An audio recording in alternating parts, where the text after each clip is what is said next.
Yesu ashimwe bene data groupe b'amaso, ndabahaye ikaze muri uno mwanya mwiza w'ubutumwa bwiza bw'ubwami Imana. Turagira ngo dukomeze amajambo y'Imana atwigisha ivy'igitabo c'Ivyahishuriwe Yohana n'ubusobanuro. Uno munsi tugeze ku gihimba c'8. Amajambo y'Imana afise intumbero ivuga ngo ivy'inzambandwi. Hari inzambandwi bene data tugiye kwiga. Ubushize twize Yesu amena ibimatanije igitabo ndwi. Twahereye mu gihimba ca gatandatu turabona ibimatanijwe igitabo Yesu yamenye. Uyu munsi rero ndagira ngo duce dusoma majambo y'Imana aza kutuganisha aho tugiye kwinjira mu kindi gice gikomeye cyane kitubwira iby'inzambandwi. Mwene data, muri Bibiliya hari imigwi ishika 3 benshi bagenda bumva kandi bagenda basoma, ariko buri mugwi wose ufise ubusobanuro bwawo. Umugwi wa mbere ugizwe n'ibimenyetso by'udushasharandwi Yesu yamenye. Twarabonye muri utwo dushasharandwi ibyakoretse, ibyagaragaye. Twarabonye yuko muri utwo dushasharandwi Yesu amaze kumena akagira 6 haciye hatangura kurobanurwa 144,000. Hanyuma hacabaho kandi no kugaragara kw'ishengero rivuye mu mahanga yose, rivuye mu moko yose, rivuye mu ndimi zose, rivuye mu miryango yose, rihagaze imbere y'intebe y'Imana mu ijuru. Hanyuma rero bari bafise amashami y'ibigazi, bariko barahimbaza, bashangiriya, baririmba haleluya. Imana ishimwe cyane.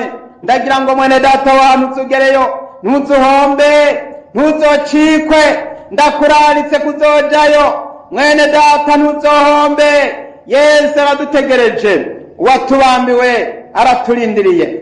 None rero ndagira ngo duce dusoma mu gihimba c'8. Turabona umutwe w'amajambo uvuga ngo ivy'inzambandwi. Nari nababwiye yuko mu Vyahishuriwe Yohana hariho imigwi 3. Umugwi wa mbere n'uw'udushasharandwi, umugwi wa kabiri n'uw'inzambandwi, hanyuma umugwi wa gatatu n'uw'ivyagondwi. Byose bigenda ari ndwi: udushasharandwi, inzambandwi, ivyagondwi cangwe inzavyandwi zirimo ivyagondwi. Nuko rero muri kano kanya ndagira ngo banze ngusubiremo umugwi wa kabiri tugezemwo n'umugwi w'inzambandwi. N'umugwi w'inzambandwi.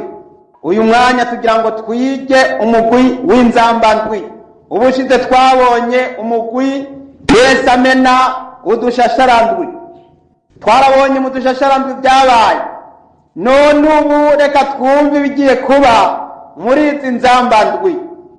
Muri izi nzambandwi ndagira ngo tuze gusoma ku murongo wa mbere turageza ku murongo wa 13, aho tugiye kubona abamarayika bagiye kuvuza inzamba zabo. Muri izo nzamba hari biki? Hakubiyemo ibiki? Ibikubiye muri izo nzamba nibyo tugira ngo twige. Imana ishimwe cyane. Kandi nanone muri uku kwiga ibi bagiye kuvuza zino nzamba nibigiye kuba muri izo nzamba, ndakuraritse muri data ngo bikurikirane. Turahera uko Yesu yamenye agashashara kanyuma kagira indwi, kuko buri seri yose, buri mugwi wose ugenda usimburanwa n'uyundi, kimwe gihereza ikindi kigahereza ikindi. Niko bimeze. Haleluya, Imana ishimwe cyane. Ivyahishuriwe Yohana igihimba c'8 umurongo wa mbere turasoma mu izina rya Yesu. Kandi amenye ikigira ndwi kimatanije ico gitabo, haba agacerere mu ijuru n'igihimba c'isaha. Mbona abamarayika indwi bama bahagarara imbere y'Imana, bahabwa inzambandwi. Haza umumarayika wundi ahagarara ku gicaniro afise icotero c'izahabu, ahabwa imibavu myinshi ngo ayishire ku gusenga kw'abera bose kuri ku gicaniro c'izahabu kiri imbere y'iyo ntebe. Umwotsi w'umubavu uva kuboko k'umumarayika upfundukana no gusenga kw'abera imbere y'Imana. Umumarayika ajana icotero acuzuza umuriro wo ku gicaniro, ashiburira mw'isi, habaho imituragaro n'amajwi n'imiravyo no gutigita kw'isi. Bamarayika ndwi bafise inzamba ndwi bagabiriza kuzivuza. Uwa mbere aravuza, haza urubura n'umuriro bivanze n'amaraso bishiburirwa mw'isi. Ikigira gatatu c'isi kirasha, ikigira gatatu c'ibiti kirasha, ivyatsi bibisi byose birasha. Umumarayika wa kabiri aravuza, ikimeze nk'igisozi kinini caka umuriro gishiburirwa mu kiyaga. Ikigira gatatu c'ikiyaga gihinduka amaraso. Ikigira gatatu c'ivyaremwe vyo mu kiyaga gifise ubugingo kirapfa. Ikigira gatatu c'amato kirahona. Umumarayika wa gatatu aravuza, inyenyeri nini iva mw'ijuru iratibuka yaka nk'umuriro, itibukira ku kigira gatatu c'inzuzi no ku masoko. Iyo nyenyeri yitwa mururazi. Ikigira gatatu c'amazi gihinduka umururazi. Abantu benshi bicwa n'ayo mazi kuko yarurishijwe. Umumarayika wa kane aravuza, ikigira gatatu c'izuba n'ikigira gatatu c'ukwezi n'ikigira gatatu c'inyenyeri birakubitwa kugira ngo ikigira gatatu cabyo gicura umwiza. Ikigira gatatu co mu bihe byo ku murango nticakirwe no mw'ijoro. Nuko uko isi izobona ibara ibihetangabo gatatu. Ndaraba numva inkukuma iguruka yatiriye ijuru ivuga n'ijwi rirenga iti, ibara, ibara, ibara riza kubonwa n'abari mw'isi. Kubwa yandi majwi y'inzamba z'abamarayika batatu bahava bavuza, haleluya. Iri nitangazo ryaje rivuga risemerera inshuro zitatu.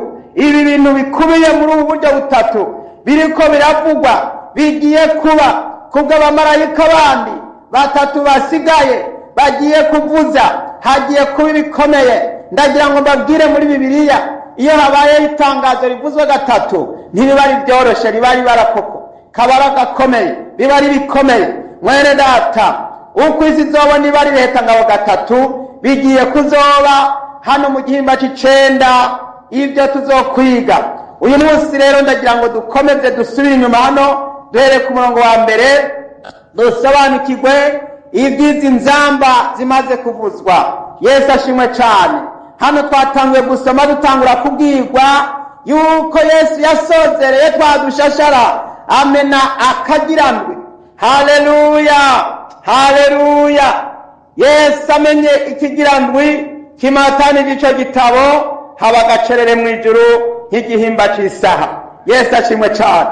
Igihimba c'isaha n'umwanya twebwe abana b'abantu tudashobora gushoka dusobanukirwa ngo bizotwara umwanya ungana iki. Mana idutabare. Iri ni ibanga ry'Imana. Igihimba c'isaha carahaciye mw'ijuru habaye agacerere. Ica mbere womenya muri uyu mwanya wabaye hari agacerere mw'ijuru ni kubera ko hari harangiye gukorwa igikorwa gikomeye cane kitari bwigere gikorwa. Yesu yabanje kumena ahereye gashashara ka mbere aramena, haza ibikomeye n'ibihambaye. Asubira agashashara ka kabiri aramena, hasubira haza ibikomeye. N'aka gatatu mwaragiye mubikurikirana ibyagiye biba kugeza ku gashashara kagira gatandatu, aho izuba ryiraburaniwe nk'igunira, aho inyenyeri zakoraguritse, aho ibizinga byo mu kiyaga byose birahunga, aho abakuru n'abami n'abakuru n'abakomeye n'abahambaye n'abatunzi n'aboro n'abidegembya bose bagiye kwinyegeza, bakwira ibibimba bariruka baja kwinyegeza mu masenga no mu binogo no mu bihoro barondera aho bihisha ngo bakire uburakari bw'Imana n'umwagazi w'intama. Rero ibyo byarangiranye n'agashashara kagira gatandatu. Agashashara kagira ndwi Yesu amaze gukamena habaho agacerere mu ijuru nk'igihimba cy'isaha. Haleluya, haleluya, haleluya. Habaye agacerere mu ijuru, ubundi mu ijuru hahora hasamirana intebe y'Imana. Ku ntebe y'Imana haguma hari amajwi, haguma hari imituragaro, haguma hari inkuba, haguma hari ibikomeye, haguma hari ibikomeye. Ahandi ibinyabugingo biguma biririmba, babakuru 24 baguma baririmba. Mwijuru ntibaruhuka, ku murango no mwijoro baguma bavuga bati uwera, uwera, uwera, uhoraho Imana nyene ingabo, ijuru n'isi ryuzuye icubahiro cawe. Ariko noneho ndagira ngo umubwire ibikomeye. Uyu mwanya Yesu amaze kumena ikigirandwi, amaze kumena agashashara kagirandwi, haciye habaho umutekano w'agacerere ntangere. Haleluya, haleluya. Nukuvuga ngo iyi ni transition y'ukwitegura kugira ngo yitegure gukorwa ibindi bikomeye.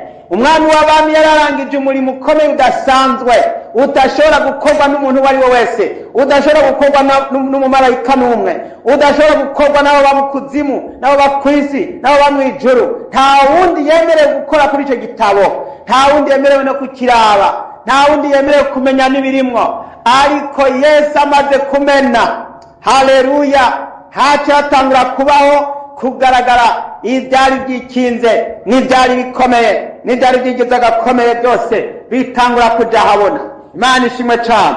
Rero kano gashashara kagira ndwi Yesu amaze gukamena, byahamagaye umutekano, byahamagaye agahwekere, byahamagaye agacerere. Ndabibutsa akagacerere Eliya yarakabonye, yarakumvise aho Imana yazimugendeye imusanze ku musozi Horebu, ari mu kinogo, ari ahantu yinyegeje.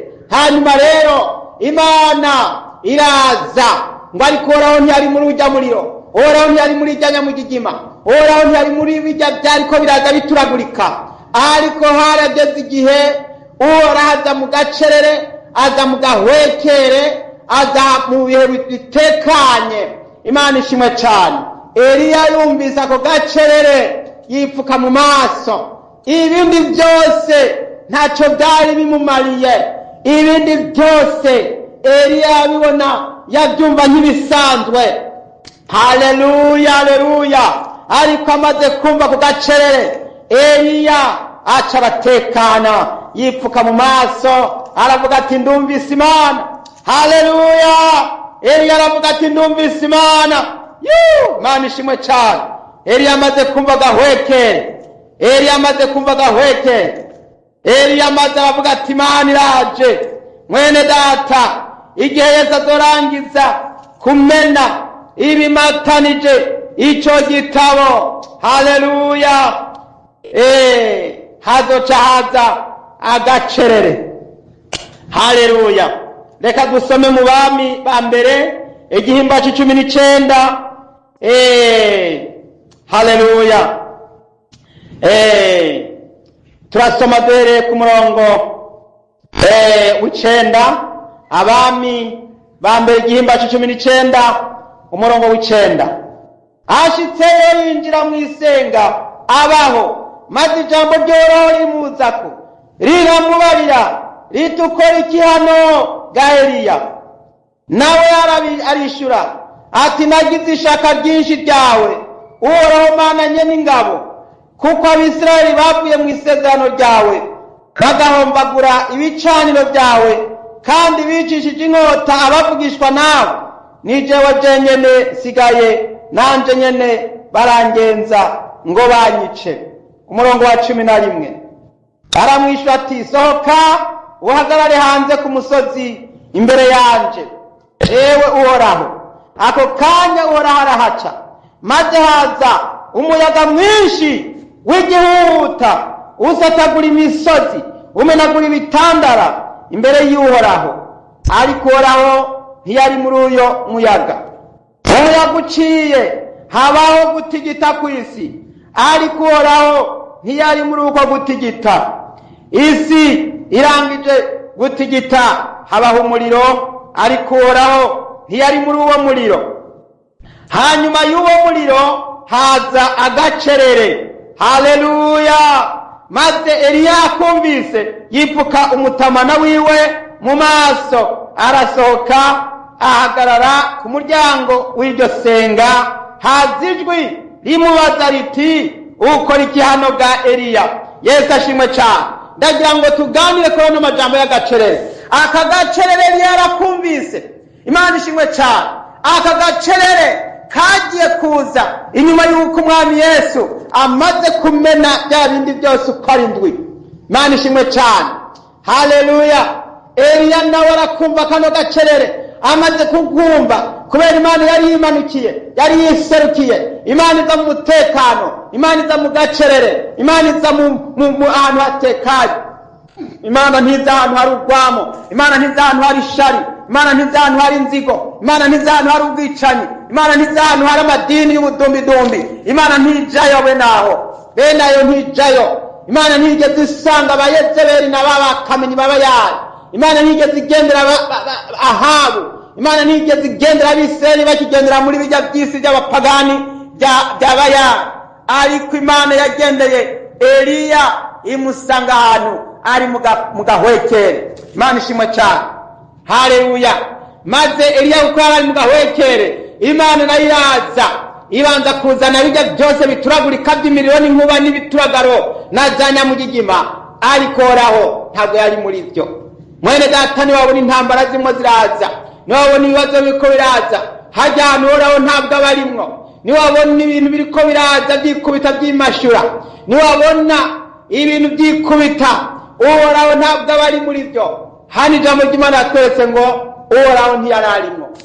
Hanyuma haragera igihe rero Uhoraho aza mu gacerere. Uhoraho aza mu gacerere. Uhoraho aza mu gihe cy'umutekano. Uhoraho aza mu gihe abantu bamaze kwiyeza. Uhoraho aza mu gihe abantu bamaze kwitunganya.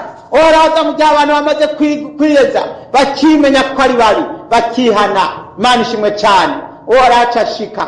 Ndagira ngo mbabwire rero yuko kano gacerere rero kaciye kaza mu nyuma z'uko umwami Yesu amaze kumena ibimatanije igitabo ndwi. Imana ishimwe cyane.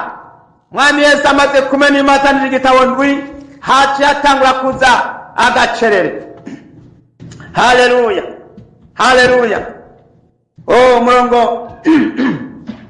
umurongo wa kabiri, Yohana abona abamarayika ndwi bama bahagarara imbere y'Imana bahabwa inzamba ndwi. Haleluya! Uyu mwanya w'agacerere wahamagariye abamarayika ndwi bama bahagarara imbere y'Imana kwitegura. Ni transition y'ikindi gikorwa nyezina gikomeye kigomba gikorwa n'abamarayika. Ubwa mbere hakozwe igikorwa n'umwami w'abami Yesu Kristo, watsinze, yanesheje, yagwanya, kanesha.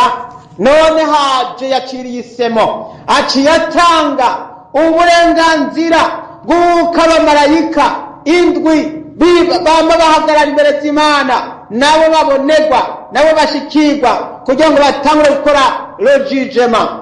Haleluya! Kubera logijema umwami Yesu yayitanguranye, niwe yayitanguye. Umwana w'umuntu niwe azaza guca imanza, niwe azaza guca amateka. Haleluya! Kandi Yesu yaravuze ngo ntabwo ari abacira urubanza, ngo ariko ijambo yavuze niryo rimucira urubanza, kuko Yesu Kristo ni ijambo w'Imana. Imana ishimwe cyane. Yesu Kristo ni ijambo w'Imana. None rero bano bamarayika ndwi bama bahagarara imbere y'Imana bahabwa inzamba ndwi. Baciye bazihabwa mwene data. Izi nzamba ndwi baciye bazihabwa kuko nazo zije gukora urubanza rwa nyuma, ngo batangure guhana inkozi z'ibibi. Inkozi z'ibibi zitangure guhanwa. Mbere yuko zihanwa, reka dusome umurongo wa 3. Haza umumarayika wundi ahagarara ku gicaniro, afise icotero cy'izahabu, ahabwa imibavu myinshi ngo ayishire ku gusenga kw'abera bose kuri ku gicaniro cy'izahabu kiri imbere y'iyo ntebe. Umwotsi w'umubavu uva mu kuboko k'umumarayika upfundukana no gusenga kw'abera imbere y'Imana. Haleluya!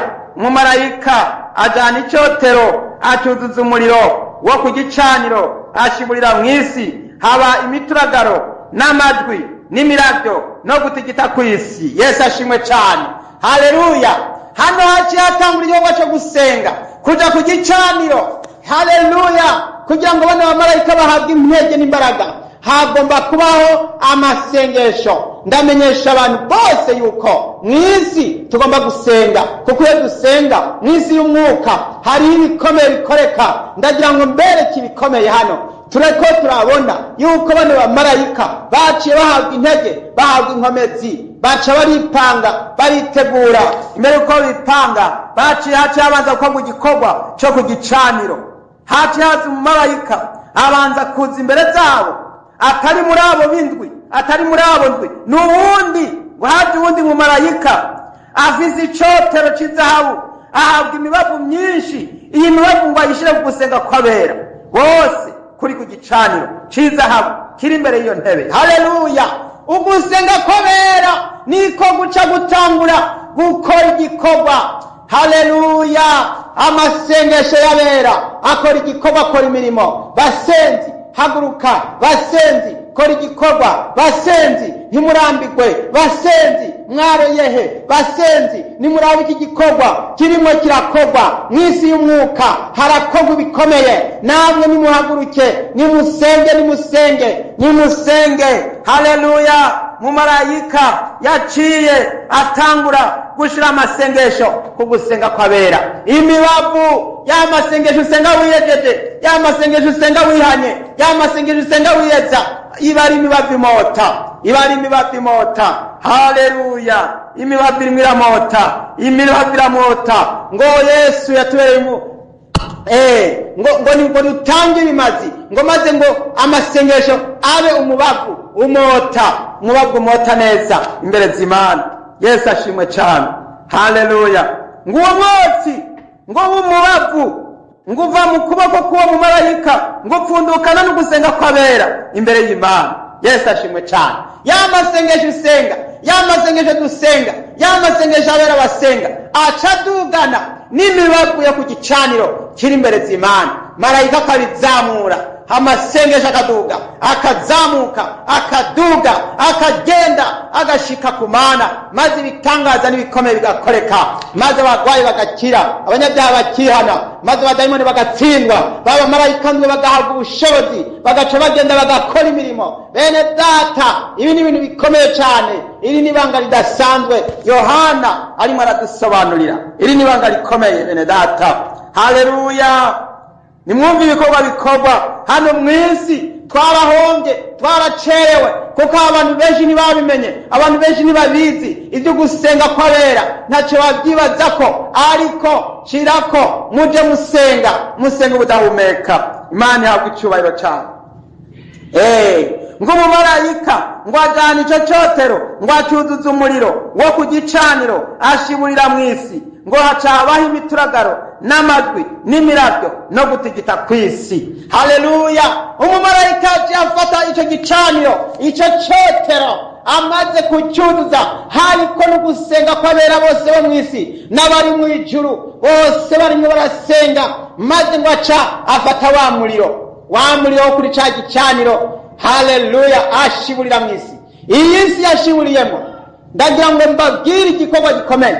Iyi si yashiburiyemo uwo muriro n'isi yari iri mu iyoborwa ritegekwa na Antikristo, n'isi yari iri mu rugomo n'ubugarariji, kuko abana b'Imana bari bahavuye, bari baduganywe.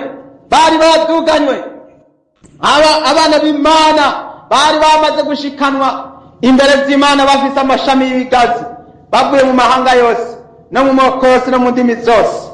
Bari imbere z'Imana.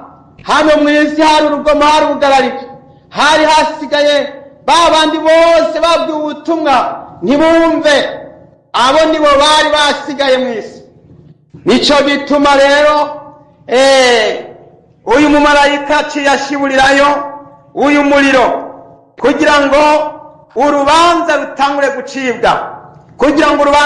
gucibwa, Imana ishimwe cyane. Ngo mu isi ngo haca haba ngo imirabyo n'imituragaro no gutigita ku isi. Haleluya, haleluya.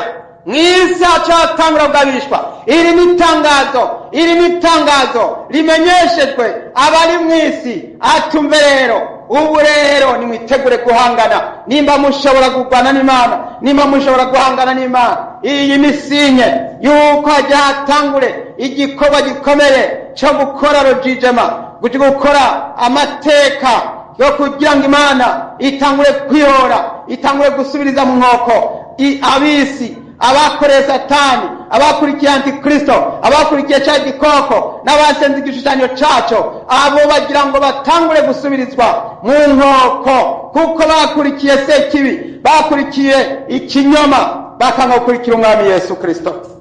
Nuko rero umurongo w'indwi uravuga ngo, uwa mbere aravuza, haza urubura n'umuriro bivanze n'amaraso bishiburirwa mw'isi. Ikigira gatatu c'isi kirasha, ikigira gatatu c'ibiti kirasha, ivyatsi bibisi byose birasha. Nguyu mumarayika wa mbere aratanguye. Ndabibutsa yuko uyu mumarayika aje gukora igikorwa mu nyuma z'uko babandi bari baramaze kurobanurwa bagashirwa ku ikimenyetso mu ruhanga rwabo. Bya 144 bavuye mu Bisirayeli bari baramaze kudomwako kugira ngo Imana ibakure mu isi wabo umushizo ku Mana. Muri ico gihe rero hano twarabonye yuko bari barabujijwe ngo ntibagire icyo bakora. Abamarayika bane bari babohewe, bari bafashe imiyaga 4 yo kw'isi, barabwirwa ngo ntimugire ico mugira isi tutaradoma ikimenyetso c'Imana ku basavyi bayo. Abamarayika ndwi bahawe rero uburenganzira. Ikigira gatatu c'ibiti cyose kirasha, no kuvuga ngo amashamba y'ibidukikije azotongoka. Ntabwo ari ya miriro tubona kuri za YouTube igenda ikora akarere kamwe. Ni ikigira gatatu c'isi. Iyo bavuze ikigira gatatu c'isi, no kuvuga ngo uzoba ari umuriro utemutongora. Ntawe uzi abantu bazohungira bene data, ntawe uzi ingene rizogenda, ntawe uzi ko zizoba ari intambara z'imiriro ziriko ziraturira ibigwanisha rohonyanganda, ntawe uzi ko bizoba ari imiriro naturere.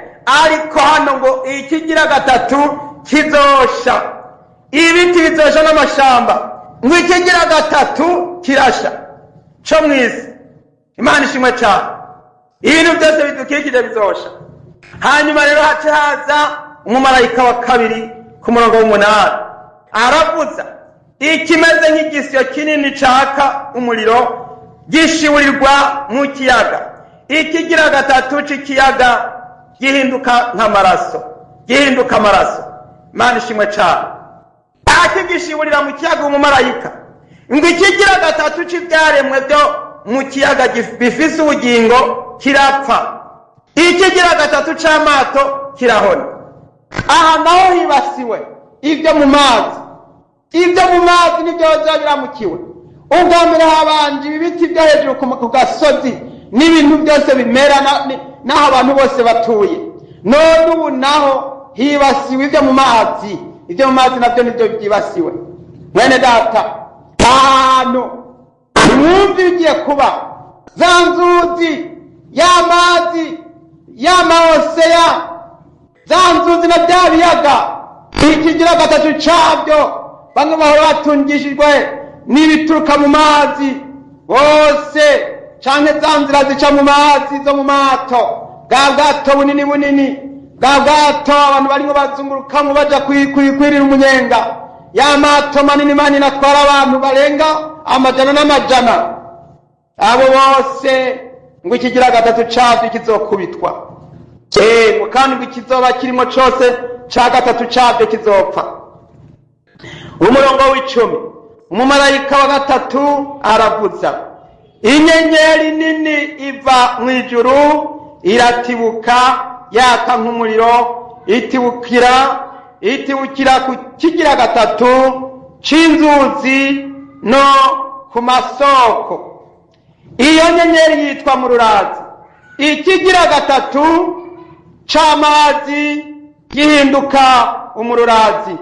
Abantu benshi bicwa n'ayo mazi kuko yarurishijwe. Imana idutabare cyane, Imana idutabare bene data, ngo ikigira gatatu c'ayo mazi kizorurishwa, kandi ngo abantu bazopfa bishwe n'ayo mazi, kuko ayo mazi azoba arimwo ubumara, kuko ico kintu kizokoroka kivuye mu ijuru kizoza citwa mururazi, kizoza gifise umururazi, kugira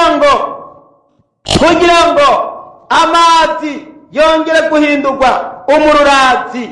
Bene data, ndagira ngo mbabwire ngo ibyo abantu bose bari bizigiye, ibyo abantu kw'isi bizigiye, ahantu hose abantu baziga ubushobozi n'ububasha, bigiye kuzocika goyigoyi, bizogiye kuzobacikira urudendevu, bigiye kuzocika ubusa. Ibyo abantu bari bizigiye bigiye gucika ubusa. Abantu bari bizigiye kuzohora iyi si bayihoreho, bayameko, iyi si bayigumeko, iyi si babere isi y'ibyiza, ariko igiye kuzobahindukira umururazi.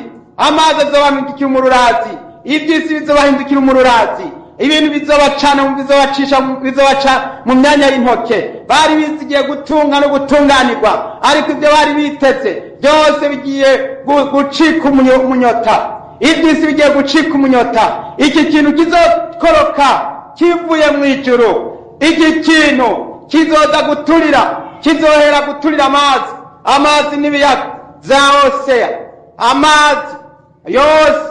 Nimwumve ibizaba biriko biraba, isi izoba igeze ahakomeye. Nimusenge kugira ngo ico gihe ntimuzobe mukiri ngaha mw'isi. Nimusenge kugira ngo uzobe uri muri rya shengero rinini ataworiharura rivuye mu mahanga yose.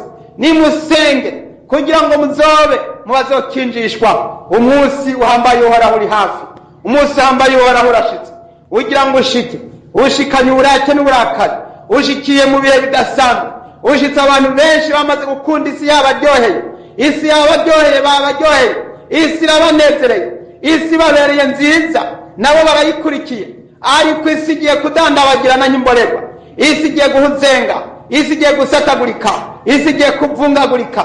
Mubavugishwa n'Imana Yesaya arabivuga muri Yesaya 22, isi izovungagurika, isi isanganguke, kuko icaha c'abari mw'isi kizoyiremera. Nico gituma ari igihe cawe, ari igihe canje cyo kugira ngo turindwe kandi duhamagara amaraso ya Yesu kugira ngo adutabare.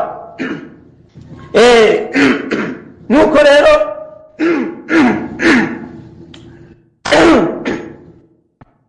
ngo iyo nyenyeri yitwa mururazi, ngo ikigira gatatu c'amazi gihinduka umururazi, ngo abantu benshi bicwa n'ayo mazi kuko yarurishijwe. Iyo nyenyeri yitwa mururazi. Abantu bagiye kunywa amazi y'umururazi, kuko iyi si barayirukanze inyuma. Iyi si Pawulo yaravuze ngo isi yambereye ikibambwe, nandi isi ndayibera ikibambwe. Umuntu yakirijwe isi yayibereye ikibambwe, nayo imubera ikibambwe. Ariko abakunzi isi barakomeje, ariko isi igiye gutongoka, isi igiye kurangira. Ntawuzi umunsi n'isaha bizoberako, mugabo bizosohora, kuko ibintu byanditswe, kandi nta canditswe kitazobura gushika, nta canditswe kitazobura gusohora. Bene data, Imana idutabare cyane. Umurongo wa 12, umumarayika wa 4 aravuza, ikigira gatatu c'izuba, n'ikigira gatatu c'ukwezi, n'ikigira gatatu c'inyenyeri birakubitwa, kugira ngo ikigira gatatu cabyo gicura umwiza. Ikigira gatatu co mu bihe by'umurango nticakirwe no mw'ijoro nuko. Haleluya. Bene data, Yohana yagize akabona umumarayika wa 4 nawe aravuza inzamba. Iyi nzamba y'iherezo izoba irimwo iravuza irangurura. Bene data, ndagira ngo mbabwire yuko iyi nzamba izoba iragabisha abantu, kugira ngo birabe ko abantu bo kwihana. Ngo ikigira gatatu c'izuba kizokubitwa, n'ic'ukwezi kizokubitwa, ndetse n'inyenyeri byose bizokubitwa, kugira ngo wa muco w'umurango ugabanukemwo 1/3. Nijoro yongere kwirabura nanone, naho nyene bigabanuke 1/3 c'ijoro naco nyene gikugweho, kugira ngo umwiza w'umuzitanya wongere kwijira kw'isi. ibi bintu bisobanura mu buryo budasanzwe, kuko uko umwijima uza buri muraza, n'ubu hamaze kuza umwijima, ijoro rirakuze bugira buce, ibyaha bikomeje kuba byinshi, ibyaha bikomeje kuba byinshi, abantu bakomeje gukora ibyaha, umwiza w'umuzitanya, ijoro rirakuze, nimwikangure, hari umwiza, hari umwijima w'umuzitanya, ijoro rirakuze bene data, n'igihe cyo gukanguka, n'igihe cyo kuba maso, n'igihe cyo kubera amaso ubugingo, nimwakire Yesu bigishoboka, kuko buraca bucana ayandi, kuko mwene data ababuriwe ntibumvire, ubu bagiye gusigara. Abo Yesu yakanguye imitima ntibakanguke, ababwiwe ubutumwa ntibumve, hagiye kuza umwiza, hagiye kuza icuraburindi, iri zuba rizokubitwa, n'ukwezi gukubitwe, n'inyenyeri bikubitwe. Mwene data none uzoburihe? Mbega uzoburihe? Mbega bizokugendera gute? Nawe mwene data nshuti y'umusaraba, kugira ngo noneho wongere kumva ko nawe umuco ukurasiye, izuba rikwakire, Yesu yongere kuza muri wewe, maze acanire, yongere kwasitara mu bugingo bwawe mwene data, kuko izuba rigiye gukubitwa, n'ukwezi n'inyenyeri bikubitwe. Ukwisi zoba niba ari ibihetangabo ndwi, ibihetangabo gatatu. Ukwisi zoba niba ari ibihetangabo gatatu. Umurongo wa 13, ndaraba numva inkuku miguruka yatiriye ijuru, ivuga n'ijwi rirenga iti ibara riza kubonwa n'abari mu isi, kubwo yandi majwi y'inzamba z'abamarayika batatu bahava bavuza. Nukuvuga ngo umumarayika wa gatanu n'umumarayika wa gatandatu n'umumarayika w'indwi, abamarayika banyuma batatu bagiye gutuma isi ibona ibara ibihetangabo gatatu. Isi igiye kuzabona ibara ibihetangabo gatatu, mu gihe cy'uko n'ubu tubona yuko isi yatanguye kubona ibara ibihetangabo gatanu. Ibya marayika wa mbere yavugije inzamba, twabonye ibyabaye, n'uwa kabiri twabonye ibyabaye, n'uwa gatatu twabonye ibyabaye, n'uwa kane twabonye ibyabaye. Ubu rero hagiye kuza abandi batatu rero, kugira ngo bose bakwize babe ndwi.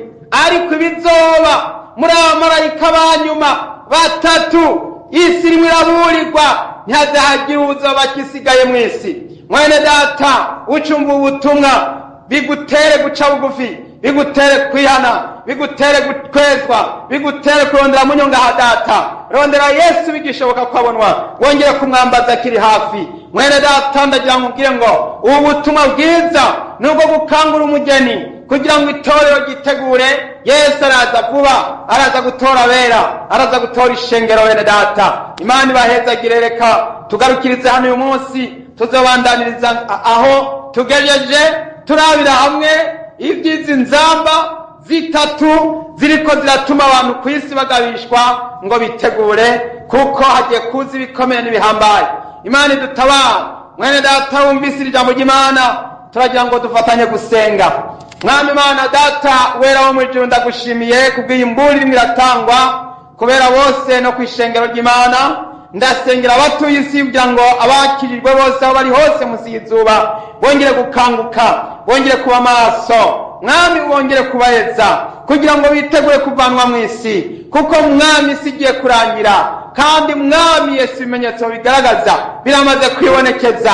None rero ugiye kuba maso, twitegure kugusanganira aho ugiye kuzira mu bicu. Tuze tube maso, tuze tube maso, tuze tube maso Mana. Ndabisabye, ndagutakambiye Mana. Ndasengera igrupe ba maso, ubahe kuba maso. Ndasengera abera bose, ubahe kuba maso, baze bicare bagabye biteguye, aho uzozira uzosange bagabirije Mwami inzamba ya kabanga. Mwami wanje, Mana yanje, kugira ngo habe kuyitegurira abantu bongere kubera amaso ubugingo, bongere kwakira agakiza no kuyana no kwezwa no gutungana no kugororoka. Mwami ubeze batunganye guhera mu rutware ugeza mu goro bw'ikirenge. Ndabasabiye amaraso ya Yesu Kristo yongere kubuhagira. Ndabasabiye kugira ngo bongere kwezwa no kunaguka. Mwami babibyaremwe bisha. Urakoze Yesu, bikoze. Urakoze kubikoze. Ndabigushimiye. Urakoze nyakubahwa. Haleluya. Nuhabwe icyubahiro. Izina ryawe rihabwe icyubahiro. Ndabisenze mu izina ry'Umwami n'Umukiza wacu Yesu Kristo. Amen. Haleluya. Yesu abahezagire. Yesu abahezagire cyane. Mwari kumwe na mwene so Mbonimpa Abeli. Haleluya. Amen.